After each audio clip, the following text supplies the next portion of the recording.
Hello，大家好啊！我係你哋嘅豹貓鑑定師 Beast Wong。今日咧，我想同大家講一講咧關於貓證書呢一個話題啦。原來咧好多人咧都唔知道貓證書嘅真正用途係啲乜嘢嘅喎。咁咧三大協會，我哋大家咧都聽得好多啦。但係其實究竟三大協會當中佢哋有啲咩分別咧？大家亦都未必知道。所以喺今日呢條片裏邊咧，我會教大家點樣去揀一個合適你哋自己貓嘅貓協會。咁咧三大協會咧，我哋聽得多啦。我手頭上咧亦有三大協會嘅證書喺手啦，包括咧有呢個 CFA 啦、TICA 啦，同埋咧 WCF 嘅。咁咧佢哋當中嘅分別咧，我而家逐一同你講解一下先啦。咁第一個咧就係 CFA 啦。咁咧佢哋咧一個咧最傳統嘅貓會嚟嘅。咁佢哋咧1960年就成立㗎啦，咁所以咧佢哋一啲最傳統嘅名種貓，例如波斯貓啊、英國短毛貓啊、布偶貓啊，都係佢哋認證嘅品種裏邊嘅。咁第二個咧就係 TICA 啦，咁咧佢哋咧係比較後期啲成立㗎，咁佢哋咧就係1979年成立啦，但係咧佢哋咧有好多新嘅混血品種咧，都係喺 TICA 裏邊咧度認證嘅喎，例如孟加拉豹貓啦、埃及貓啦，甚至乎而家好興嘅一啲冇毛貓同埋德文捲毛貓咧，都係喺佢哋認證範圍裏邊嘅。咁咧最後尾一個咧就係 WCF 啦，佢哋相對嚟講咧就係一個咧比較寬鬆嘅貓會嚟嘅。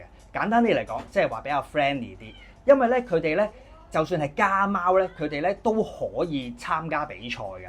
咁咧而 WCF 咧喺歐美國家咧，其實咧係都好出名嘅。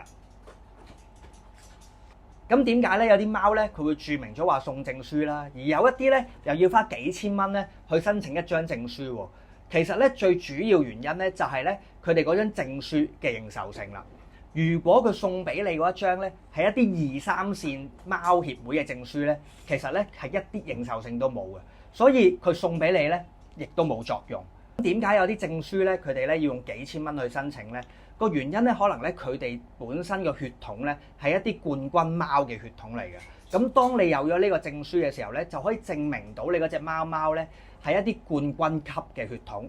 咁咧呢一個咧就有機會咧影響到佢嘅證書個價值啦。同埋咧有一樣嘢咧唔講你唔知喎，你哋咧唔好睇少咧佢呢一度咧有一個簽名嘅喎。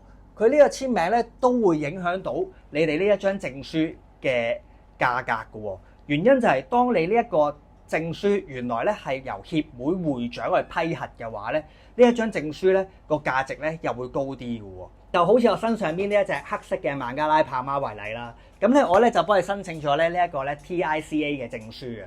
咁點解我會幫佢申請 TICA 呢個協會咧？原因就係因為呢一個協會咧，佢係專做一啲孟加拉豹貓嘅。所以佢出嚟嘅5代血統證書，甚至乎 TICA 嘅證書咧，認受性都係最高嘅。如果你帶住呢2個證書去申請移民嘅話咧，絕對係冇問題嘅。好啦，同大家講咗咁耐，大家又有冇一啲心儀嘅貓協會咧？咁啊，歡迎喺留言區咧話俾我聽。又或者如果你根本都唔知道點樣揀嘅話咧，唔緊要嘅，可以 PM 問我，我會盡量解答你哋。好啦，今集嘅時間又差唔多啦。下集再見啦，拜拜。